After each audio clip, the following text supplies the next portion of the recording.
멋있으시네요. 네, 지금 이제 그 서사가 무너지고 있다라고는 했지만 또 일각에서는 여전히 검찰이라고 한 집단들이 남아 있음으로써 윤석열을 뒷받침하고 있는 게 아니냐라는 생각을 하게 되는 것도 있는 것 같은데요. 사법 카르텔. 예, 어제만 하더라도 그 김건희 특검에서 있던 검사들 전체, 그러니까 40명이죠. 더 이상 우리가 이렇게 수사권을 박탈당하게 되는 상황이 오면 수사할 수 없다라는 식의 단체 성명을 냈다는 것에 대해서는 좀 여러 생각을 하게 만들더라고요. 네, 그 굉장히 중요한 신호라고 보는데요. 예. 물론 특검팀에선 수사에 지장이 없다. 그다음에 공소유지도 한다. 1년이라는 유예기간도 있다. 예. 이런 여러 가지 얘기를 하는데 진짜 그럴까? 이걸 한번 좀 살펴볼 필요는 있겠는데 일단은 재판 중에 새로운 공소 논거가 계속 나와야 됩니다. 그렇죠. 예, 추가 증거가 나왔다든가 아니면은 김건희 변호인 측으로부터의 어떤 그 공격을 논박해야 된다든가 이러면은 어떤 그 재판장에서도 이 공소유지하는 일들이 많은 거거든요. 예. 그런데 이 부분에 차질이 생길 수도 있다는 가능성은 일단은 열어놔야 될 것 같아요. 그러면 만약에 네. 윤석열, 김건희가 무죄 나올 수도 있는 거예요? 아니, 만약에 그러니까- 김건희 특검에서 윤석열 기소 추가하게 되면 아니 그러니까 지금 어머. 예를 들자면은 야. 새로운 인지 사건이 발생할 수 있죠. 예. 그러면은 이거는 전에 수사가 다 안 되던 건데 예. 새로운 인지 사건이 발생했을 때는 어떻게 할 거냐. 요거 재판이 장기화됐을 때 얘기입니다. 그다음에 제가 김건희 특검에 좀 하고 싶은 얘기는 뭐냐 하면은 꼴문학까지는 잘 가. 맨날. 근데 문제는 슛이 안 나와. 예. 자, 지금까지 삼부 토건 보십시오. 잘 찾아냈다고. 그렇네요. 근데 그 돈을 못 찾아냈잖아. 저수지가 어디냐 이게. 진짜 주인이 누군지. 그 김건희 돈 씨를 지금 향하는? 못 찾아냈다. 예. 그다음에 집사 게이트 나왔어요. 예. 그랬는데 40억이 회사에서 빠져나갔어. 예. 그거 어디가 있어? 그렇네요. 그리고 이번에 자생항반병원 비자금이 120억 조성된 걸로 보여줘. 그 돈 어디로 갔어? 그러니까 마지막 슈팅, 이 골은 그 돈의 저수지를 찾아내야 되는 거거든요. 그런데 빼냈다. 요거는 1차로 배임죄나 뭐나 해가지고 거는 데는 가능해요. 기소에는 문제가 없어요. 근데 결국은 돈의 행방입니다. 이 국민들이 그렇네요. 알고 싶은 거는 예. 이게 김건희한테 갔냐, 아니면 정권의 무슨 통치 자금으로 갔냐, 선거 비용으로 갔냐, 이게 핵심 아닙니까? 그러면은 지금까지 일을 잔뜩 벌려놨는데 마지막 슈팅이 안 나오고 있단 말이에요. 저수지를 못 찾아냈으니까. 그러면 지금까지 특검이 굉장히 지금 고생해서 여기까지 와가지고 이제 기소를 하고 예. 공소를 하는데 이건 재판 과정에서도 나올 수 있는 거란 말이에요. 그렇네요. 이러다가 진짜 그냥 봐주게 되겠네요. 그렇죠. 그런데 이제 수사검사들이 빠지겠다. 이러면은 특검은 공소유지도 특검이 하는 겁니다. 그럼요. 근데 예. 빠지겠다 하면은 나중에는 어떻게 되냐면 특검이 못하면은 이게 내년 1년 후에는 공소청으로 가야 돼요. 공소청에서 이거 공소유지를 해줘야 되는데 그러면 인수인계를 해줘야 되는 거예요. 예. 또. 그래서 이 문제는 특검에 관해서는 예외적으로 우리가 이 공소유지는 이왕 만들어놓은 사법 프레임대로 가야 되는 겁니다. 이건 개혁하고 무관한 거예요. 그런데 이 틈을 검사들이 노리고 이제 입장을 내버렸다. 이렇게 되면은 나는 조금 내상이 있다고 보는데 지금 이 부분은 특별한 대책이 필요합니다. 이건 국회에서 노는 이전에 일단 특검이 먼저 대책을 세우셔라. 특검이 먼저 대책을 세우고 이거는 어떤 이 수사에 대한 강한 사명감과 끝을 보겠다는 결기를 가지고 어떤 입장을 좀 내놓으셔야 될 것 같다. 아니면 검사를 한 명 한 명 붙들고 설득을 하든지 뭔가라도 좀 예. 특검에서 자구책을 내오는 게 먼저 같아야. 예. 어떻게 해야 된다 보세요? 예. 저는 검찰의 기본적인 이런 자세에 대해서 그때 제가 굉장히 참 어떻게 저런 말을 저렇게 저런 태도로 할 수가 있지라고 생각한 게 관봉권 띠지 법사위를 보면서 그 검사의 태도를 아마 전 국민이 다 지켜보셨을 거라고 생각을 해요. 마치 본인이 기득권이다. 그러고 본인은 건드릴 수 없는 존재다. 이렇게 하는 것처럼 국회의원들에게 이제 대응을 하고 있거든요. 그런데에서 볼 수 있듯이 이게 검찰이 오랜 동안에 이제 그렇게 기득권화 되면서 그것이 이제 정치 권력화됐고 또 대통령까지 배출을 하지 않았습니까?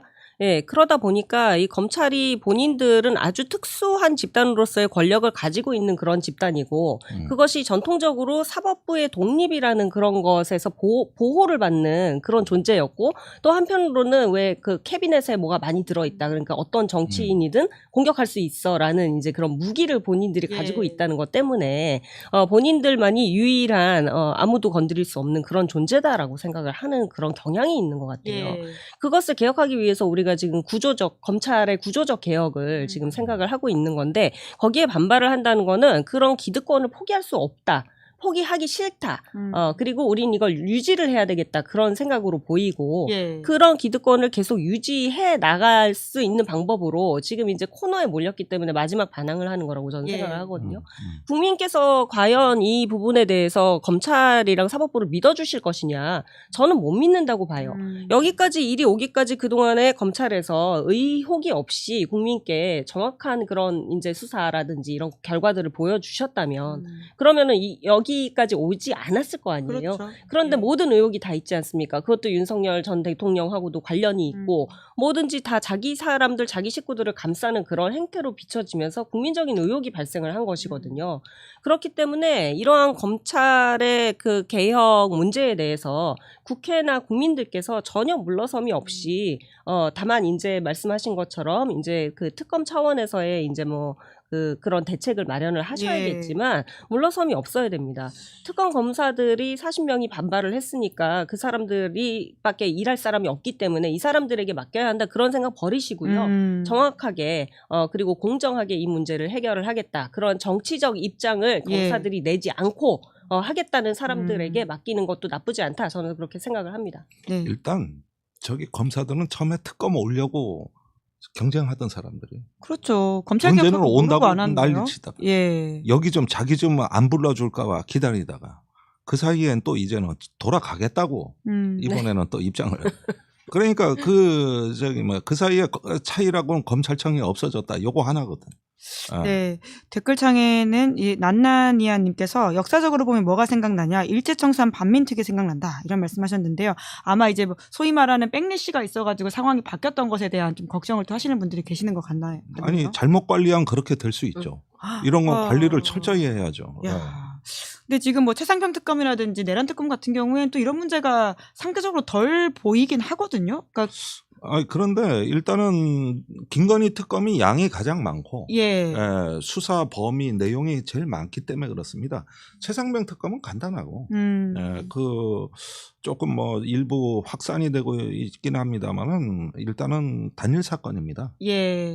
그리고 내란 특검은 검찰 특수본이 이미 조사를 해서 상당 부분 수사의 성과를 낸 걸 이어받았기 때문에 어떻게 보면은 내란 특검은 새삼스럽게 검찰 특수본 조사를 더 조사한 건 없고 예. 주로 외환, 그다음에 국무위원 예. 이 두 개에 집중돼 있어요. 그러다 보니까 내란 특검이라기보다는 오히려 외환 특검에 가깝고 그다음에 저기 일부 이제 그 국무위원들 이런 부분들로 이제 조금 더 확산이 된 거지 특수본이 한 원형은 그대로 거의 가고 있거든요. 예. 그런 면에서는 김건희 특검은 거의 맨 땅에 헤딩한다 하는 차원이 더 크죠.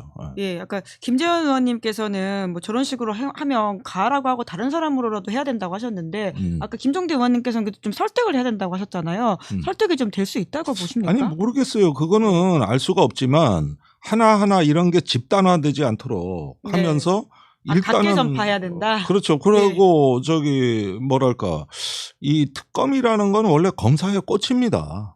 윤석열이 어떻게 검찰총장까지 출세했습니까?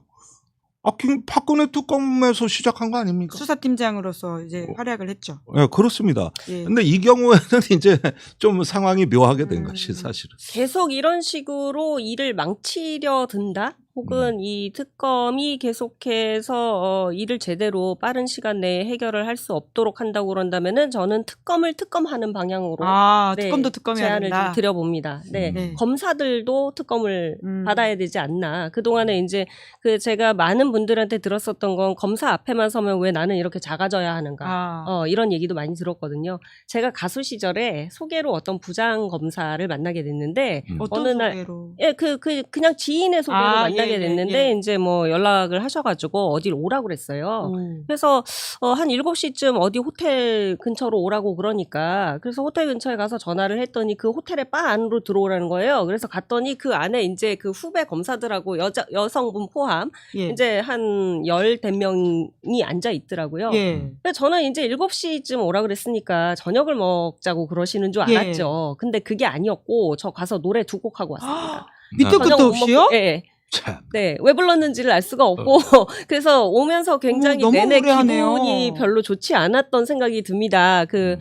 말하자면은 그 저와 같은 이제 그 대중예술인이나 이런 사람들은 아무 때나 불러서 노래를 시켜도 되는 사람 이미 옷 벗고 나가셨기 때문에 지금 다른 일을 하고 계셔가지고 제가 그 부분은 이제 밝히지를 변호사예요? 못하겠는데 지금 변호사이실 거예요 아마. 네, 그런데 그런 일들도 있었다는 거죠. 그러니까 자기네들이 하는 거는 무조건 옳고 아무나 불러가지고 그냥 뭐 노래도 시켜도 되고 춤도 추라고 해도 되고 이렇게 해도 되고 그러니까 본인들이 하는 일은 무조건 옳고 괜찮고 이렇게 해도 돼라는 생각을 하고 있는 그런 분들이기 때문에 그래서 검사 앞에만 서면 왜 나는 작아져야 하는가라는 불만을 가진 국민들이 그때의 저를 포함 지금 굉장히 많으신 거거든요. 네. 근데 정말 무슨 군사정부의 그림자도 아니고 그냥 그 대중문화 가수로서 활동하시는 분한테 전화해서 오라가라 하면서 그런 무례한 요구를 할 수 있는지 진짜 이해가 안 가네요. 네, 그 전에 뭐 자주 만나거나 뭐 이런 사이도 아니었고 이제 소개를 받은 상황에서 이제 7시 자기 과실한 거구만. 앞으로 오라고 했었기 때문에 다른 검사들한테. 그렇죠. 근데 보통 사람은 상상할 수 없는 그 소위 말하는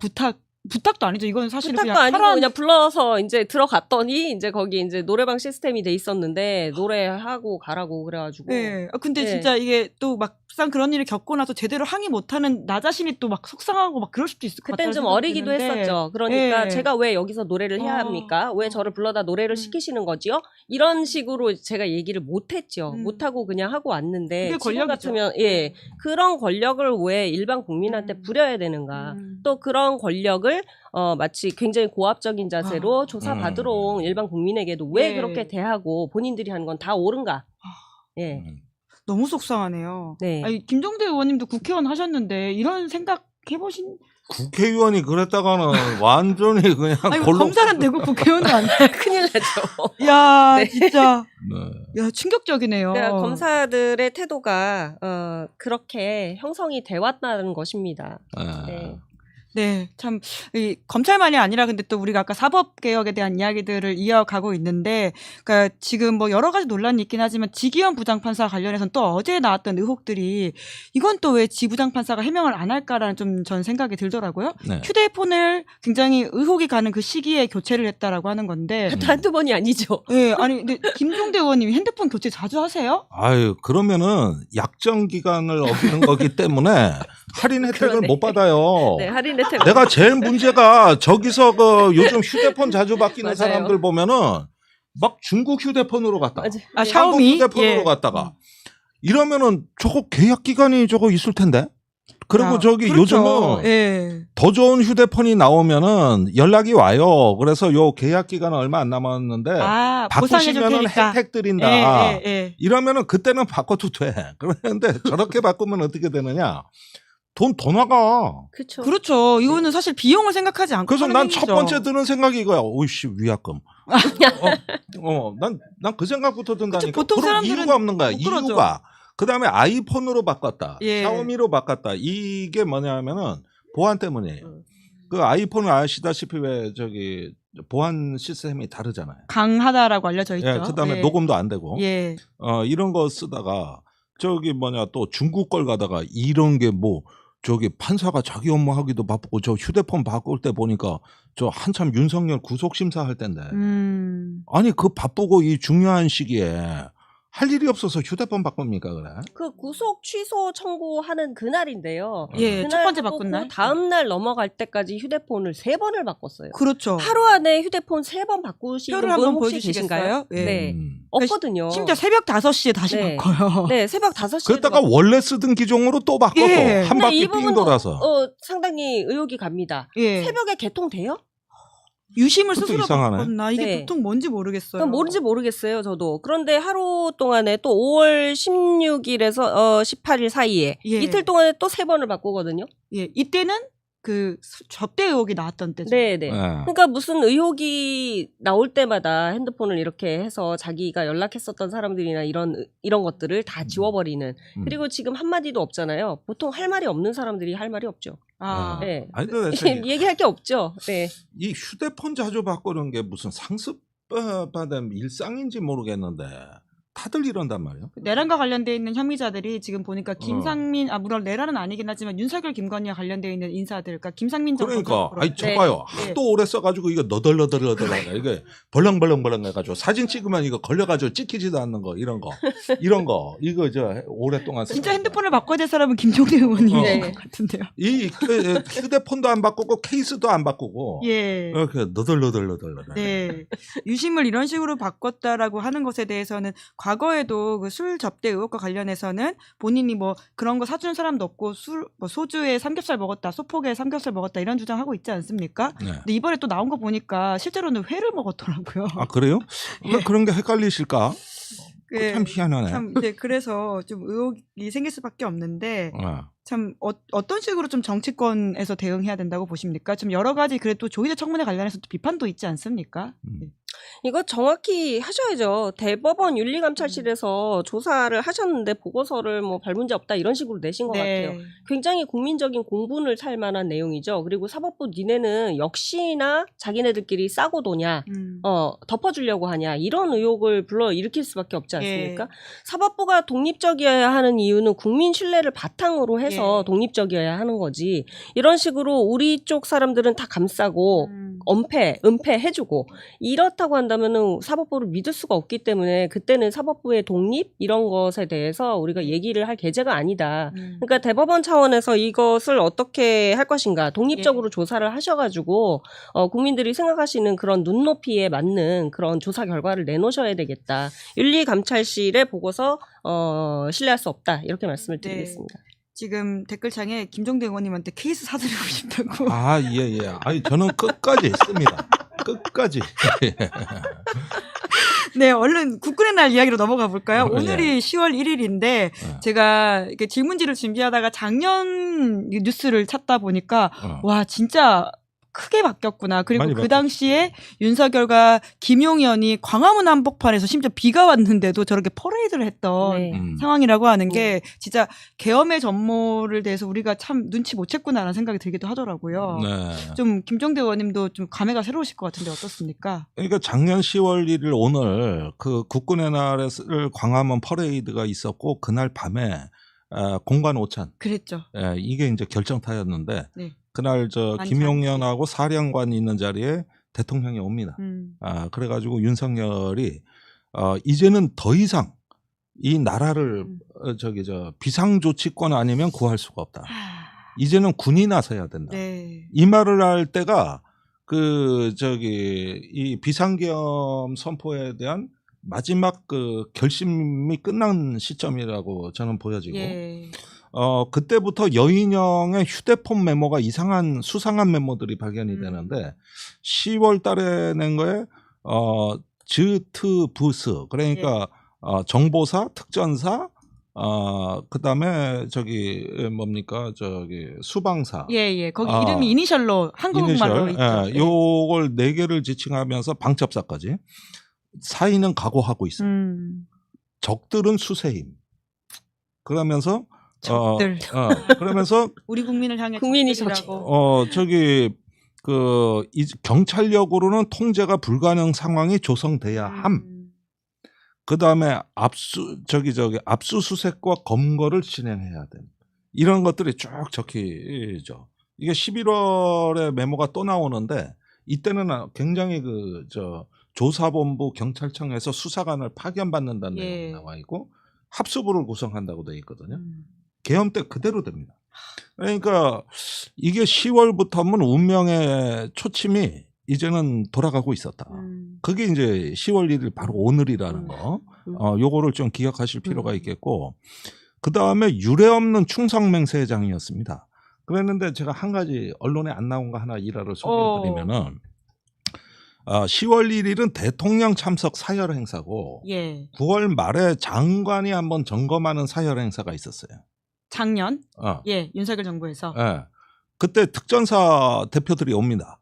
그 중에서 이제 그 행진을 하는데 행진한 게 본청 문화까지 갔던 일대대예요. 예. 일공수 일대대. 그리고 단상에는 이제 일공수 여단장이 있었는데 김용현이 쭉 악수를 하면서 오. 가다가 일공수 여단장한테 재밌는 말을 합니다. 그때 이상현 여단장한테 예. 이상현이 나를 위해 목숨을 걸 수 있어? 그러니까 대통령도 아니고 장관한테 목숨을 그러니까 갑자기 질문에 좀 뜬금없잖아. 그냥 대답을 못 한 거야. 예. 3번을 거푸묻더래. 그랬는데 나를 위해서 네 목숨을 걸 수 있냐고. 아. 그러니까 너무 좀 이게 그때부터 좀 이미 본인들 심각하니까. 마음에서는 실행이 되어 있었던 것이죠. 그리고 그날 밤이에요. 예. 그날 밤입니다. 이 저 술판이 벌어진 게. 네. 그리고 그날 그 육사생도들이 막 대통령한테 애워싸서 막 그냥 하고 뭐 저기 뭐냐 또 막 충성 그러고 그러니까 네. 한껏 분위기를 끌어올린 이 계엄과 이 비상계엄의 어떤 에너지를 한껏 고양한 날이다 이게. 그러니까 이제 올해는 그런 거 안 하고 저 계룡돼서 간소하게 해줘. 그러니까요. 그러니까 사실 그렇게 하는 게 맞는데 그때 왜 광화문에서 무슨 퍼레이드를 하는지. 아니 그것도 그 전에 했기 때문에 권위주의 정부도 아니고. 이 저기 연이어서 한 거예요 이게. 예, 그렇죠. 돈도 100억이 넘게 들어. 2023년, 2024년 모두에서. 어. 친위 쿠데타를 일으키기 위한 핵심 이제 동원해야 되는 자기의 세력으로서 예. 이제 그러한 행사를 통해서 본인의 권위도 드러냄과 한편에 예. 이제 그 군을 곧 이용해야 한다라는 생각을 함으로써 이제 방금 김용현의 얘기도 해주셨지만 목숨 걸 수 목숨 걸 수 있냐 이러한 이제 사기 진작과 이제 본인에 대한 충성 예. 이런 것들을 확인하는 그런 자리였다고 생각이 됩니다. 네, 박수영님이 국민을 위해 목숨 거는 게 군인 아니냐 이렇게 지적을 해주셨는데요. 그런 제가 오늘 네. 제가 지하철 4호선을 타고 다니거든요. 예. 삼각지역을 지나올 때 꼭 방송이 나와. 거기가 이제 국방부가 있는 데잖아요. 국방부는 국민 여러분의 일상을 안전하게 지켜드립니다 하는 안내 방송이 나와. 예. 다음 역은 삼각지 할 때. 그랬는데 계엄 그날도 그 방송이 나왔어. 아, 퇴근할 때도 그 방송이 나왔어. 이제는 그 역을 지나갈 때 여기가 삼각지역이구나 하는 걸 나는 그 방송으로 아는데 국민 여러분의 일상을 우리 국방부는 안전하게 지켜드립니다 해놓고 그날 밤에 국민 일상을 깼어. 네. 나는 그런 어떤 흐름이 오는 게 작년 10월부터 12월 사이에 그 2달간 거의 어떤 그 망상과 어떤 그 저기 뭐랄까 폐륜의 어떤 이런 상황까지 가는데도 나는 지하철 다니면서도 아직도 그 방송이 나오는 게 참 슬픈 일이라. 그렇네요. 그 소름이 돋으시지 않으세요? 이렇게 닭살이 쭉. 그 옛날에는 네. 무심코 틀려 들었던 게 이제는 귀에 뭐가 바늘이 꼭 꽂히듯이 들린다. 그렇죠. 네. 블랙 코미디다라는 댓글도 있습니다. 오늘 박정훈 대령이 근데 예. 훈장을 받으셨습니다. 그렇죠. 네. 예. 제대로 이제 지킨 내부 고발 하셔가지고 이제 잘못된 점을 지적을 하신 그 고생 많이 하시고 그랬는데 오늘 이제 훈장이 수여가 됐고 네. 오늘 또 이제 퍼레이드가 없이 이렇게 된 것을 볼 때 우리가 오늘이 얼마나 극명하게 이런 정치적인 이제 역사로 기록될 그런 날인가를 또 생각해보는 계기가 되기도 했습니다. 네. 그리고 오늘 대통령 메시지는 좀 김종대 의원이 눈에 띈 게 있을까요? 근데 사실 드러나진 않았지만은 문장 속에는 좀 상당히 엄중한 배경이 있어요. 일단 오늘 3가지 약속을 한다 그러면서 메시지가 첫째가 이제 그 내란국법과 예. 헌법 회복, 2번째가 스마트 강공과 강력한 자주국방인데 톤이 굉장히 센 겁니다 이거. 예. 강력한 자주국방이라고 하는데 이 선거 때도 안 썼던 용어거든요. 아. 선거 때는 그냥 자주적 방위 기반 강화라 그랬지 뭐 강력한 자주국방 이런 말은 없었고 2주 전에 대통령 페이스북에 강력한 자율적 자주국방 예. 나 이렇게 센 용어는 처음 들어봤거든요. 그러니까 뭐가 온 거예요 지금 미국에서. 이거는 뭐가 왔다 이거. 저 주한미군 대대적 개편부터 해서 안보 쓰나미가 왔다. 관세 쓰나미가 1파라면 안보 쓰나미가 2파다. 그런데 2파는 아직 공개가 안 된 거예요. 걱정이네요. 그게 9월 초에 왔어요. 그래가지고 지금 대통령의 말이 갈수록 세지는 게 이제는 피해갈 수가 없다. 이제 각자 도생의 세상에서 이 말도 나오더라고. 오늘 연설문에. 예. 이 말도 안 심상치 쓰는. 않은 그러니까 말이에요. 요 예. 행간에 툭툭 나오는 단어들 있잖아요. 딱딱 보면은 신호가 탁탁 잡혀요. 그게 뭔가 왔다. 그 다음에 세 번째 이제 장병들 회복하고 사기 증진하겠다. 내년도 국방비가 66조라 그럽니다. 그러면은 우리나라 병력을 45만으로 계산했을 때 1인당 1억 4,500만 원에 엄청나게 이제 하이 코스트가 드는 군대가 됐어요. 네. 그래서 이걸 갖다가 모아서 기술과 국방 예산을 이제 모아가지고 이제 우리 스스로 지키겠다. 이런 어떤 딱 그 서사가 완성이 되는 거죠. 네. 그래서 요거는 10월에 이제 미국이 국가전략서를 발표한다니까 네. 그때쯤이면은 무지하게 터져 나올 겁니다. 그러니까 지금 우리한테만 하는 게 아니라 트럼프가 지금 전 세계 해외 주둔 별들 모아가지고 소위 말하는 군기 잡고 있는 거잖아요. 나 그거 보고서 트럼프의 그 800명 장군 봐놓고 예. 한 거 또 헤그세스 장관이 1시간 연설을 했는데 야, 난 헤그세스가 이런 연설 간 줄 몰랐어. 방송 진행도 했다 그러지만 1시간 동안 원고 없이 하는데 예. 와, 어떤 괴벨스더라고, 괴벨스. 아, 진짜요.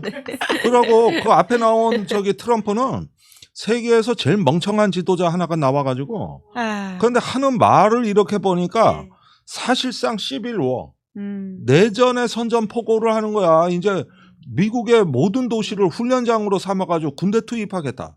시카고로도 군대 보낸다. 그렇죠. 진짜 내전이죠. 예. 이 얘기를 하는데 보니까 그게 이제 작년에 나온 바버라 월트가 내전은 어떻게 일어나는가. 예, 한국. 내가 이 책을 또 얘기는 안 할 수가 없어요. 그거 다시 보셔야 돼. 지금 미국이 그 책에서 얘기한 시나리오로 가고 있다. 이게. 정말 다양한 이야기들을 오늘 좀 해보는 시간이었는데 벌써 시간이 이렇게 되어서 마무리는 좀 해야 될 것 같다는 생각이 드는데 오늘 또 김재현 의원님이 새로 나오셔가지고 중요한 지점들을 조국 한국 사회 진보 정당의 역할부터 시작해가지고는 사법개혁과 심지어는 검찰개혁의 어떤 디테일한 사례까지 알려주셔서 너무 재밌게 들었는데요. 그래도 좀 놓치셨거나 못하셨던 말씀 있으시면 마무리로 좀 해주시겠어요? 놓치거나 못해드린 말씀이 너무 많아서 자주 나오고 싶고요. 또 김종대 전 의원님 같은 경우에는 제가 아주 가수 시절에 한 10여 년 전, 훨씬 전서부터 이제 뵙고 그런 사이라서 이제 또 재밌는 얘기를 많이 해주시기도 했는데 이제 마무리할 때가 돼서 제가 말씀을 못 드리겠고, 그 전시작전권 회수 문제에 대해서도 저랑 한 10여 년 전에 이제 제가 가수일 때 그냥 일반인의 생각을 물어보고 싶으셨나봐요. 물어보신 적이 있거든요. 그래서 이제 그런 부분들도 이제 지금 알려드리면 이제 아쉽지만 다음번에 알려드리려고 이제 시간이 다 돼서 제가 이렇게 또 대중문화 예술 하셔서 그런지 이따 끊어야 될 때와 이 스포를 하셔야 될 때를 철저하게 아신다는 생각이 드네요. 오늘 방송이 저는 너무 개인적으로 재밌었고 또 타 방송하고는 다르게 또 이제 뭐 제가 준비해야 될 거나 뭐 이런 것들이 긴장되는 순간들도 있는데 굉장히 편안하면서도 제 생각을 말씀을 드릴 수가 있어서 너무 감사했습니다. 네, 말씀도 너무 잘하시고 앞으로 소신 발언 똑 부러지게 이야기해 주셔서 한국도 진보 정치에 또 한 또 기둥을 세우시는 게 아닌가라는 기대를 하게 되는데요. 네, 김종대 의원님 저희 제작진이 마지막 멘트를 꼭 이걸로 해달라고 합니다. 구독이 멘트. 그 말이요. 지금 보니까 67만 8천 명인데 10월 이제 추석이 다가오고 있어요. 그 사람 좋은 게 뭐예요? 이럴 때 말이요. 추석 선물 서로 나눈다 이래 생각하시고 주변과 함께 시사인 구독 한번 눌러주세요. 이렇게 해서 또 추석에 특집 방송도 준비하고 있는데 사기 한번 올려주시고 이렇게 해서 10월에 내란이 아닌 공정과 우리 상생의 어떤 그 시대를 같이 한번 여러분들 동행하지 않으시겠습니까? 사랑은 구독을 통해서 온다. 네, 벌써 추석 연휴가 시작될 것 같은 이 풍성한 마음이 덕분에 듭니다. 네, 조태구알 꼭 부탁드립니다. 역시 센스 있게 우리 김재원 의원님도 한마디 더 해주셨는데요. 오늘 방송 재밌게 보셨다면 구독, 좋아요, 알림 설정 부탁드린다라는 말씀으로 그러면 오늘은 끝내겠습니다. 두 분 수고 많으셨습니다. 고맙습니다. 네, 김은재 뉴스인 10월 1일 준비한 방송 여기까지고요. 저는 내일 오후 5시에 장윤성 기자 그리고 한겨레 신문의 박용현 논설위원과 함께 돌아오겠습니다. 오늘 방송 재밌게 보셨다면 말씀 들으셨죠? 구독, 좋아요, 알림 설정 부탁드리겠습니다. 고맙습니다. 시사인이 만드는 정치 라이브